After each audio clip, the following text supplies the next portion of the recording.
মেয়েদের একটা কমন সমস্যা, সব সময় বলে যে তুমি না আমাকে আগের মতো ভালোবাসো না, তুমি না আমাকে আগের মতো ভালোবাসো না। এই ভালোবাসো না বলতে বলতে বাংলাদেশের জনসংখ্যা এখন 40 কোটি।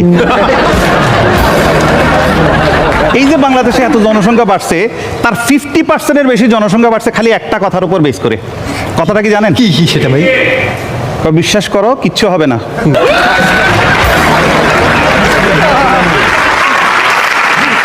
আসলে পুরুষ মানুষকে নিয়ে একটু কথা বলবো। পুরুষ মানুষরা আসলে খুবই অসহায়, হ্যাঁ। কারণ তারা রাগ করে বাপের বাড়ি যেতে পারে না। হ্যাঁ, পুরুষ মানুষরা সব সময় ছাত্র, মা মনে করে বউ শিখাই দিছে, বউ মনে করে মা শিখাই দিছে।